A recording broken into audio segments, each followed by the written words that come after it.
Yo halo semuanya, balik lagi sama aku Koinem.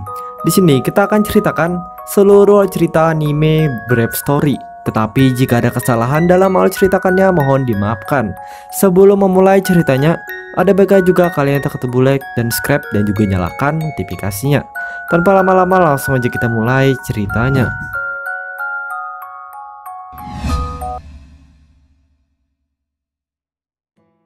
Cerita berawal dari tokoh utamanya yang ialah seorang siswa yang bernama Wataru. Yang dimana Wataru ini merupakan anak yang baik hati, suka berteman, serta tidak suka berkelahi dengan orang lain. Yang tentunya sifat kayak Wataru ini pastinya juga bikin Wataru mudah menjalin pertemanan dengan orang lain. Walaupun di sisi lain, sifat kayak Wataru ini juga bikin dia mudah diremehkan oleh orang lain. Yang dimana hal yang kami jelaskan barusan kenyataannya juga sering dialami oleh Wataru. Karena akibat sifat baik hatinya, Wataru jadinya sering kena tindas oleh orang yang lebih berani darinya. Lalu berikutnya, selain Wataru yang merupakan anak baik hati, Wataru Kasiana juga merupakan anak yang bisa dibilang sangat kurang beruntung nasibnya. Dikarenakan di saat anak lain bisa tertawa bahagia bersama dengan keluarganya, Wataru di usianya yang masih muda, dia malah harus menerima kenyataan yang sungguh pahit mengenai keputusan ayahnya yang malah memilih berpisah dari sang ibu guna mengejar janda yang lebih mantap jiwa. Bercanda. Lalu selanjutnya, meskipun nasib Wataru bisa dibilang sangat-sangat menyedihkan, akan tetapi hal tadi ternyata tidak bikin Wataru nangis dan cengeng. Dikarenakan Wataru sebagai lelaki overpower tentunya harus berusaha tegar melanjutkan kehidupannya. Kemudian selanjutnya, kita mulai saja alurnya dari suatu malam teng-teng-teng, dan dimana Wataru sekarang lagi jungkir balik melakukan berbagai usaha guna menolong satu teman satu kelasnya yang bernama Ashikawa, yang sekarang lagi enjoy dirudung oleh para anak-anak gabut dari sekolah Wataru. Lalu selama Wataru melakukan usahanya, Wataru sebagai laki-laki overpower tentunya gak mampu meladeni anak-anak yang merundung Ashikawa. Karena seperti yang terlihat, Wataru bukannya dia membantu, Wataru gokilnya yang malah menyusahkan Ashikawa. Selain itu, usaha Wataru akhirnya juga malah berujung Ashikawa yang terpaksa harus menolong Wataru dengan kekuatan tersembunyi miliknya dia. Karena Ashikawa ternyata bukan orang sembarangan sebab dia ternyata merupakan seorang penyihir profesional. Lanjut alurnya, setelah Ashikawa melakukan hal tadi, Ashikawa pun memutuskan berbicara dengan Wataru. Di tengah pembicaraan, Wataru memilih bertanya sama Ashikawa berhubungan pintu misterius yang dulu pernah Wataru lihat serta dimasuki oleh Ashikawa. Karena Wataru dulu kenyataannya sangat penasaran sama pintu tersebut. Mendengar pertanyaan Wataru, Ashikawa sangat tidak memilih menjawab pertanyaan Wataru.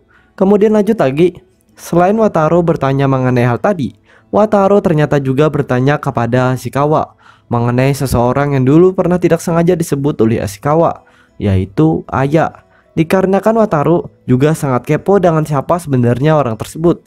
Mendengar pertanyaan Wataru, Ashikawa sekali lagi kembali memutuskan tidak menjawab pertanyaan teman kelasnya itu. Kemudian skip cerita. Setelah lumayan lama kedua CS ini berbicara, pembicaraan ini pun akhirnya ditutup dengan Ashikawa yang mendadak menghilang entah kemana. Plus sambil menyampaikan beberapa pesan suara kepada Wataru, yang dimana salah satunya ialah mengenai pintu misterius tersebut, yang ternyata adalah pintu yang dapat membantu seseorang mengabulkan berbagai keinginan. Baik keinginannya jadi kaya, jadi terkenal, ataupun jadi penghalu profesional, kelihatannya tetap bisa dikabulkan. Selain itu, untuk mendapatkan keinginan pintu tersebut, kelihatannya juga tidak mudah dikarenakan ada beberapa tantangan yang tentunya tidak mudah dibereskan. Gas lagi, setelah Wataru selesai mendapat beberapa pesan tadi, Wataru pun memutuskan bergerak pulang ke rumahnya. Sesampainya Wataru di rumah dia, Wataru pun mendadak dikagetkan dengan sang ibu yang tiba-tiba tidak sadarkan diri. Mengetahui kondisi ibunya, Wataru pun langsung berusaha membangunkan ibunya. Setelah beberapa saat, Wataru pun memilih membawa sang ibu ke rumah sakit dengan tujuan agar ibunya bisa segera diobati. Kemudian lanjut lagi, setelah Wataru membawa sang ibu ke rumah sakit, Wataru pun langsung termenung dengan hidupnya. Karena dia sebagai anak pastinya sangat takut kehilangan ibunya. Di waktu Wataru lagi termenung, dia pun malah teringat mengenai pintu misterius tersebut yang dapat membantu mengabulkan semua keinginan.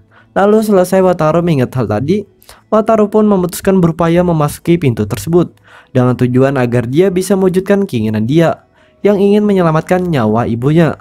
Lanjut cerita, setelah melakukan berbagai upaya, Wataru pun untungnya berhasil memasuki pintu tersebut, yang sebenarnya juga adalah pintu menuju dunia lain, alias isekai. Selain itu, Wataru mulai instruksi suara seorang cewek. Untungnya juga berhasil melewati tantangan pertama yang memang harus dilewati oleh orang yang memasuki pintu tersebut, yang berujung Wataru yang akhirnya mendapat kekuatan pahlawan kelas sangat bawah alias pas-pasan dari penjaga pintu tersebut yang bernama Lau dan bukan Kung Lao. Karena skill Wataru kenyataannya juga luar biasa pas-pasan apabila dibandingkan dengan Ashikawa yang jauh lebih overpower dari Wataru. Lalu selain Wataru dapat kekuatan, Wataru gokilnya juga dapat pemberitahuan dari Lau mengenai cara mewujudkan keinginan Wataru, yang dimana caranya adalah Wataru harus bertemu dengan Dewi Harapan, yang merupakan dewi yang dapat mengabulkan semua keinginan. Selain itu, Wataru ternyata juga dapat pesan berhubungan Dewi Harapan dan ternyata hanya dapat mengabulkan satu keinginan saja. Mendengar semua pesan Lau, Wataru langsung bertanya kepada Lau mengenai cara menemukan Dewi Harapan. Mendapat pertanyaan dari Wataru, Lau pun langsung menjelaskan mengenai cara menemukan Dewi Harapan, yang dimana caranya adalah Wataru harus bisa mendapatkan yang terdapat pada pedangnya guna menuju jalan menuju Dewi Harapan. Selain itu, untuk mempermudah sedikit langkah Wataru, Lau pun akhirnya memutuskan memberikan satu permata kekuatan kepada Wataru. Lanjut cerita, setelah memberikan permata tersebut, Wataru pun langsung dikirim Lau menuju sebuah tempat dengan tujuan agar Wataru bisa segera memulai petualangannya guna berusaha bertemu dengan Dewi Harapan. Lalu setelah Wataru dikirim, Wataru sayangnya malah dikirim Lau ke sebuah tempat yang sangat panas dan tandus. Di saat Wataru berada di tempat ini, ada beberapa ulah konyol Wataru yang bikin Wataru jadi dikejar banyak monster yang tentunya bikin Wataru harus lari secepatnya dari monster tersebut. Walaupun cuma sekumpulan para monster level bawah, namun kekuatan dia yang sangat pas-pasan kelihatannya juga lumayan sulit untuk mengalahkan para monster tersebut. Gas lagi, setelah lumayan lama Wataru terbirit-birit, Wataru akhirnya diselamatkan oleh seorang manusia dan kadal laki-laki, digabung menjadi manusia kadal laki-laki yang bernama Ki, yang sekarang lagi mengendarai sebuah kereta makhluk misterius. Lalu sehabis Wataru diselamatkan oleh Ki, Wataru langsung dibawa Ki ke dalam keretanya, serta langsung terlibat perbacotan dengan Ki. Selama perbacotan, ada percakapan yang bikin Ki jadi tahu mengenai Wataru yang merupakan pendatang dari dunia lain. Kemudian sehabis Ki tahu hal tadi, Ki pun langsung senang bukan main, karena Ki ternyata sangat senang karena bisa bertemu dengan pendatang dari dunia lain. Selain itu, karena saking senangnya Ki, dia bahkan sampai mentraktir Wataru makan di sebuah pasar. Lalu selagi menunggu Wataru selesai makan, Ki memilih melanjutkan pekerjaannya dengan maksud agar Wataru tidak perlu menunggu dia menyelesaikan pekerjaannya. Lalu lanjut lagi, di saat Wataru lagi makan, Wataru pun tidak sengaja melihat Ashikawa yang ternyata lagi melintas di pasar ini. Kemudian setelah Wataru melihat Ashikawa, Wataru langsung berniat mendatangi temannya tersebut. Namun di waktu Wataru mau melakukannya, tiba-tiba langkah Wataru mendadak dihalangi oleh penjaga warung makan tempat Wataru, dikarenakan Wataru masih belum menghabiskan semua makanannya. Lalu setelah Wataru dihalangi, Wataru pun langsung bergerak menghabiskan semua makanannya. Sehabis Wataru melakukan hal tadi, Wataru pun langsung berusaha mendatangi Ashikawa, serta memberitahu pemilik warung agar Ki tidak perlu mengkhawatirkannya, karena dia secepatnya juga akan kembali ke warung ini. Skip cerita. Setelah lumayan lama Wataru berusaha, Wataru pun sayangnya gak berhasil mendatangi Ashikawa, sebab Wataru sayangnya malah menyasar ke dalam sebuah pertunjukan sirkus yang tentunya benar-benar sangat memukau bagi Wataru. Dan salah satu hal yang membuat Wataru sangat terpukau adalah penampilan seorang cewek dan kucing digabung menjadi loli kucing yang bernama Mena, yang kelihatannya juga sangat senang dengan kehadiran Wataru. Kemudian lanjut cerita, setelah lumayan lama Wataru melihat pertunjukan sirkus tadi, Wataru pun akhirnya selesai melihat pertunjukan tadi. Lalu habis Wataru selesai, ada beberapa kejadian yang bikin Wataru dan Mena jadi memergoki dua orang penjahat yang lagi berusaha menculik seekor bayi naga disebut Jojo di tempat sirkus tersebut. Dan akibat kejadian ini, Mena pun terpaksa memfitnah Wataru yang ingin menculik Jojo karena para penjahat tersebut faktanya merupakan para rekan Mena. Walaupun di sisi lain, dia sebenarnya juga sangat tidak ingin memfitnah Wataru karena Mena sendiri saja kelihatan mengagumi Wataru. Selain itu, karena kelakuan Mena, Wataru pun akhirnya ditangkap oleh pihak keamanan yang dikomandoi oleh seorang cewek yang bernama Katsu. Lalu selain Wataru ditangkap, Wataru akhirnya juga dijebloskan ke dalam penjara. Selama Wataru di penjara, dia pun dapat instruksi lagi dari suara cewek yang dulu agar Wataru pergi ke sebuah bangunan terbengkalai yang dikasih tahu dia kepada Wataru. Kemudian singkat waktu, pada keesokan harinya, meskipun kemarin Wataru di penjara, akan tetapi setelah mengetahui kalau pelaku sesungguhnya yang ternyata hari ini sudah berhasil menculik Jojo, Katsu pun akhirnya memilih memberi kesempatan kepada Wataru untuk menangkap para pelaku sesungguhnya, yang lokasinya juga sudah dilacak oleh Katsu, yang tanpa disangka ternyata merupakan tempat bangunan terbengkalai tersebut. Mendapat kesempatan itu, Wataru pun pastinya tidak menyia-nyiakannya, karena Wataru dengan ditemani oleh Ki dan seorang prajurit keamanan langsung bergerak ke lokasi para pelaku tersebut. Sesampainya Wataru dan sekutunya di lokasi tersebut, mereka pun langsung berusaha mencari keberadaan para pelaku itu, hingga membuat mereka pun akhirnya menemukan markas para penjahat tersebut. Lalu setelah mereka berhasil, mereka pun langsung melakukan pengintaian terhadap markas itu, yang tentunya ada Jojo. Selain itu, di markas tersebut terdapat para pelakunya yang ternyata merupakan dua rekan Mena yang kemarin. Lanjut cerita, di saat pengintai masih berlangsung, tiba-tiba ada beberapa kejadian yang membuat Mena jadi kenyataannya juga lagi berada di tempat ini. Jadi keluar guna membawa pergi Jojo menjauh dari para rekan-rekannya. Mengetahui tindakan Mena, Wataru dan sekutunya langsung berupaya membantu Mena. Kemudian di saat mereka melakukannya, tiba-tiba seekor monster raksasa mendadak macerkan muncul serta langsung menangkap semua orang yang ada di tempat ini, kecuali Ki. Dan prajurit keamanan yang tanpa basa-basi langsung memanggil bantuan. Lalu setelah Wataru dan yang lainnya ditangkap, Ki pun langsung gas berupaya menyelamatkan mereka. Dan berkat upayanya, Ki pun untungnya sukses menyelamatkan Wataru dan Mena. Lanjut cerita, setelah Ki berhasil, ada beberapa hal yang membuat Wataru jadi tahu mengenai pedang dia yang kelihatannya sudah terjatuh di sekitar tempat monster raksasa tersebut. Dan akibat mengetahui hal tersebut, Wataru tanpa banyak mikir langsung bergerak mencari keberadaan pedangnya. Sampai akhirnya membuat Wataru jadi berhasil menemukan pedangnya. Kemudian setelah Wataru berhasil, Wataru pun tidak punya pilihan lain selain bertarung dengan sang monster. Dikarenakan monster ini seperti yang terlihat kelihatannya juga tidak akan membiarkan Wataru kabur hidup-hidup, yang berakhir dengan Wataru yang entah bagaimana caranya mendadak memunculkan permata kekuatan yang kedua, yang untungnya bisa digunakan untuk melawan sang monster raksasa, sampai bikin sang monster raksasa pun akhirnya berhasil dilibas oleh Wataru. Di sisi lain, Ki untungnya juga berhasil mengamankan kedua rekan Mena, dan berkat keberhasilan Ki, maka Wataru sekarang pastinya juga sudah bebas dari semua tuduhan kejahatan. Selain itu, karena kelakuan Wataru yang bisa membereskan sang naga, Wataru pun jadinya juga mendapat penawaran dari Katsu agar Wataru menjadi salah satu anggotanya. Mendapat penawaran tersebut, Wataru pun memilih menerima penawaran dari Katsu. Kemudian karena dia menerima, maka Wataru mulai dari sekarang jadinya juga resmi menjadi bagian anggota Katsu. Kemudian setelah Wataru beres menerima tawaran Katsu, Wataru bersama dengan Jojo memilih ikut perjalanan Ki. Karena kan Jojo kenyataannya juga sangat jinak kepada Wataru. Sementara dengan Mena ternyata juga ikut perjalanan Ki. Sebab Mena sebenarnya juga lagi mencari keberadaan ayahnya, yang sampai sekarang masih belum diketahui nasibnya. Selain itu, penyebab lainnya ialah kemungkinan ialah Mena kelihatannya juga ingin terus menghabiskan waktunya bersama dengan orang yang dikaguminya, yaitu Wataru. Kemudian lanjut cerita, selama perjalanan ini berlangsung, perjalanan ini pun ternyata juga sangat dinikmati oleh Wataru dan CS-nya, hingga bikin mereka juga makin dekat satu sama lain. Kemudian setelah itu, di suatu ketika, waktu Wataru dan sekutunya lagi berada di sebuah kota, ada beberapa hal yang membuat Wataru dan Jojo jadi terpisah dengan Mena dan Ki.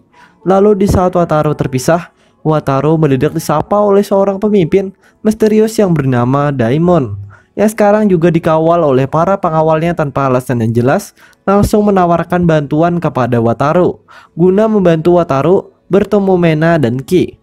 Mendengar tawaran Daimon, Wataru pun memutuskan menerima tawaran dari Daimon serta memilih ikut rombongan Daimon. Lanjut cerita, saat Wataru masih ikut Daimon, Wataru pun dapat informasi dari Daimon berhubungan Ashikawa yang ternyata sudah membakar sebuah hutan. Selain itu, Daimon pun lagi-lagi juga kembali menawarkan bantuan kepada Wataru untuk memeriksa para korban dari kekuatan sihir Ashikawa yang berada di sebuah bangunan, hingga membuat Wataru sekali lagi jadi menerima tawaran Daimon. Lalu setelah Wataru menerima, Wataru dengan ditemani oleh sekutu Daimon yang juga merupakan seorang penyihir langsung bergerak ke bangunan tersebut. Setibanya Wataru di depan bangunan itu, Wataru pun tiba-tiba dapat pengarahan dari suara cewek misterius dulu agar Wataru tidak memasuki bangunan di depannya. Karena di bangunan tersebut, faktanya ada jebakan sihir yang sudah dipersiapkan oleh para sekutu Daimon untuk Wataru. Karena Daimon dan sekutunya sebenarnya merupakan para musuh Wataru. Mendengar arahan itu, Wataru pun pada mulanya memutuskan mengikuti arahan tersebut. Namun biarpun dia awalnya mengikuti, akan tetapi karena bujukan sekutu Daimon yang menemani dia, Wataru akhirnya memilih masuk ke bangunan tersebut, yang berujung Wataru jadi berhasil dijebak oleh sekutu Daimon itu. Lalu selanjutnya, tak lama sehabis Wataru dijebak, tiba-tiba Wataru mendadak dapat bantuan dari Ashikawa yang langsung datang membantu Wataru guna melawan serta mengalahkan sekutu Daimon yang menjebak Wataru. Gas lagi, sehabis Ashikawa selesai membantu Wataru, Ashikawa dan Wataru pun langsung terlibat pembicaraan satu sama lain mengenai kebakaran hutan yang kelihatannya memang ulah Ashikawa. Skip cerita, setelah beberapa saat pembicaraan dua CS ini terjadi, pembicaraan ini pun ditutup dengan Ashikawa yang mengasih tahu Wataru mengenai dirinya yang akan pergi ke kerajaan bernama Elda guna menemukan permata yang terakhir. Kemudian lanjut cerita, selesai Wataru berbicara dengan Ashikawa, Wataru memutuskan menyusup ke tempat Daimon guna mencari keberadaan Mena dan Ki. Di saat Wataru melakukannya, Wataru pun mendadak dikepung oleh Daimon dan sekutunya. Sehabis Wataru terkepung, tiba-tiba Wataru mendadak dapat bantuan dari Katsu, Mena, Ki, dan kelompoknya guna melawan Daimon dan sekutunya, sampai membuat Daimon akhirnya berhasil dikalahkan oleh Wataru melalui bantuan permata kekuatan yang ketiga yang tanpa disangka langsung muncul membantu Wataru. Selain itu, para sekutu Daimon untungnya juga berhasil diurus oleh para sekutu Wataru. Lalu tak lama setelah Wataru dan yang lainnya berhasil, ada beberapa hal yang bikin Wataru dan aliansinya jadi dapat petunjuk di tempat Daimon mengenai kerajaan Elda yang kenyataannya sudah bersekutu dengan Ashikawa guna menyerang kerajaan utama. Mendapat petunjuk itu, Wataru dan aliansinya tanpa banyak mikir langsung bergerak melakukan perjalanan menuju kerajaan Elda dengan tujuan agar bisa menghentikan perang. Lalu skip cerita pada malam harinya, di saat Wataru lagi berduaan dengan Mena membahas kehidupan mereka. Wataru dan Mena saat ini mendadak dihampiri Jojo yang membawakan sebuah tanduk kecil untuk Wataru tiup. Kemudian setelah Wataru meniupnya, tiba-tiba para keluarga Jojo yang merupakan para keluarga naga api tanpa disangka langsung datang ke tempat mereka guna memberikan bantuan. Hingga bantuan ini pun akhirnya dimanfaatkan oleh Wataru dan semua aliansinya agar bisa cepat sampai di kerajaan Elda. Kemudian singkat saja, setelah mereka sampai di kerajaan Elda, Wataru langsung berusaha menghentikan Ashikawa yang lagi menyerang kerajaan Elda, serta lagi bertengkar dengan seorang putri dari kerajaan Elda yang bernama Zofi, yang berupaya melindungi permata kekuatan yang terakhir yang sebenarnya juga digunakan untuk menyegel para iblis. Sementara dengan para sekutu Wataru mengurus yang lain. Di tengah usahanya, ada beberapa hal yang bikin Wataru jadi tahu mengenai salah satu tujuan Ashikawa yang berniat meminta kepada Dewi Harapan agar menghidupkan adiknya yang ternyata adalah Aya. Lanjut lagi, setelah lumayan lama Wataru berusaha, Wataru sangat gagal menghentikan Ashikawa karena Ashikawa akhirnya berhasil mengambil kristal kekuatan yang terakhir. Selain itu, karena kegagalan ini juga, para iblis jadinya juga lepas dari segelnya, yang tentunya juga berujung membuat satu kerajaan jadi kacau tak terkendali. Lalu lanjut lagi setelah Wataru gagal, Wataru memilih berinteraksi sebentar dengan Jovi. Di tengah interaksi, Wataru dapat hadiah kristal kekuatan yang keempat dari Jovi. Selesai Wataru berinteraksi dengan Jovi, Wataru pun langsung bergerak berinteraksi dengan Mena dan para sekutunya. Lalu setelah Wataru beres berinteraksi dengan mereka, Wataru tanpa banyak bacot langsung memulai langkahnya untuk berusaha menghentikan Ashikawa yang sekarang lagi berupaya menemui Dewi Harapan. Saat Wataru baru memulai langkahnya, tiba-tiba Mena langsung beraksi memeluk Wataru serta mematuk pipi Wataru. Karena Mena kelihatannya juga sudah mulai ada rasa sama Wataru. Selama Wataru berusaha, Wataru harus berhadapan dengan wujud lain dari dirinya yang ternyata terhubung dengan jiwanya.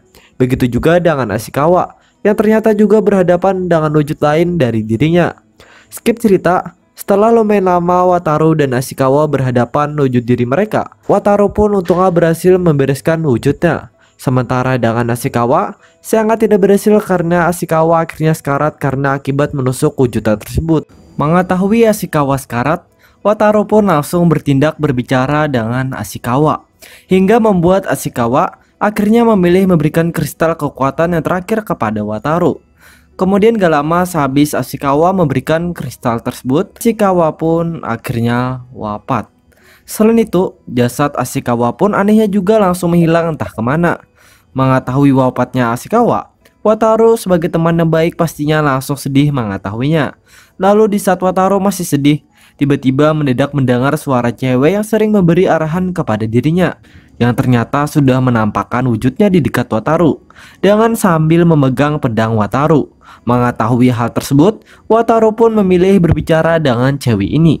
Di tengah pembicaraan, cewek ini pun menawarkan Wataru agar memohon kepada Dewi Harapan supaya lenyap, dengan tujuan agar Wataru bisa menjadi Dewa Harapan, menggantikan Dewi Harapan. Mendengar saran tersebut, Wataru sebagai seorang yang baik hati pastinya langsung bingung dengan saran itu. Kemudian di saat Wataru lagi bingung, cewek itu tiba-tiba langsung memeluk Wataru, yang berujung membuat kristal yang terakhir yang berada di tangan Wataru jadi menempel di pedang Wataru, serta membuat pedang Wataru jadi siap memanggil Dewi Harapan. Kemudian selanjutnya, setelah lumayan lama Wataru bingung, Wataru pun akhirnya memilih menolak saran tersebut. Dan akibat penolakan Wataru, cewek ini pun langsung marah plus menunjukkan wujud aslinya kepada Wataru, hingga berujung bikin Wataru sampai dimakan oleh cewek tersebut. Namun biarpun Wataru dimakan, akan tetapi berkat tindakannya yang langsung menggunakan pedangnya untuk memanggil Dewi Harapan, Wataru pun akhirnya berhasil selamat dari telanan cewek itu. Plus membuat cewek jadi-jadian itu pun juga ikut lenyap. Lanjut cerita, setelah Wataru memanggil Dewi Harapan, Wataru pun malah meminta kepada Dewi Harapan agar mengembalikan kedamaian dunia ini daripada menyelamatkan nyawa ibunya. Dan akibat kelakuan Wataru, semua iblis yang sekarang lagi pesta jadinya juga langsung lenyap tak berbekas.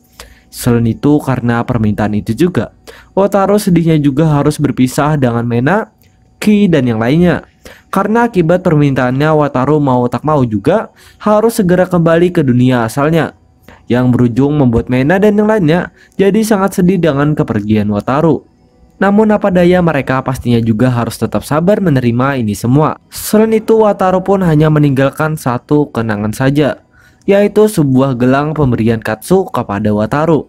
Kemudian setelah itu, waktu pun terus berganti, dan tanpa disangka, kehidupan Wataru di dunia nyata sudah semakin membaik karena ibunya untungnya berhasil sembuh dari sakitnya. Selain itu, Ashikawa dan adiknya, yaitu Aya, anehnya juga tidak jadi mati. Selain itu, karena semua hal tadi, maka semuanya juga berujung dengan ending perpisahan dan bahagia. Dan ceritanya pun selesai.